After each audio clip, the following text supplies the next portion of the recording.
ডিগবৈত বিজেপিৰ প্ৰতি অনীহা। আম আদমি পাৰ্টিত যোগদান বিজেপি কংগ্ৰেছৰ শতাধিক পুৰুষ মহিলাৰ। বিৰোধী মিত্ৰজোঁটে ডিব্ৰুগড়ত টিকট দিলে মই জয় হোৱাটো নিশ্চিত, মনোজ ধনৱাৰৰ মন্তব্য। শাসনাধীষ্ঠ বিজেপিৰ কৰ্মকাণ্ডত এক প্ৰকাৰ অতিষ্ঠ হৈ ডিগবৈত শতাধিক পুৰুষ মহিলাই আম আদমি পাৰ্টিত যোগদান কৰে। পাণবাৰীত আম আদমি পাৰ্টিৰ এক যোগদান কাৰ্যসূচীত পাণবাৰীৰ লগতে ডিগবৈ সমষ্টিৰ অন্তৰ্গত বিভিন্ন অঞ্চলৰ পৰা শতাধিক লোকে দলটোত যোগদান কৰে।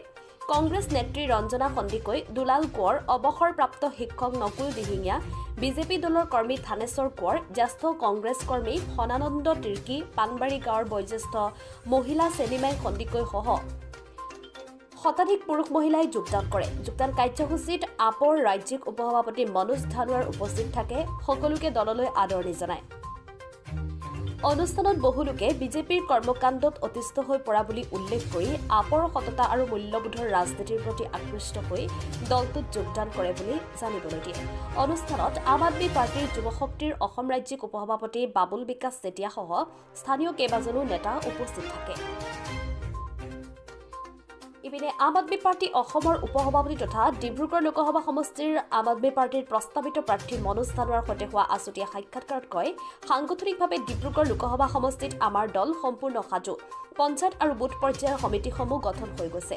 কিছুদিনৰ পাছতেই পঞ্চায়ত আৰু বুথ চলো কাৰ্যসূচী গ্ৰহণ কৰা হ'ব বুলি উল্লেখ কৰি মনোজ ধনৱাৰে কয়, মিত্ৰজোঁটে যদি মোক ভোট দিয়ে জয় হোৱাটো নিশ্চিত। ডিগবৈৰ পৰা নিতুমণি শইকীয়াৰ ৰিপৰ্ট।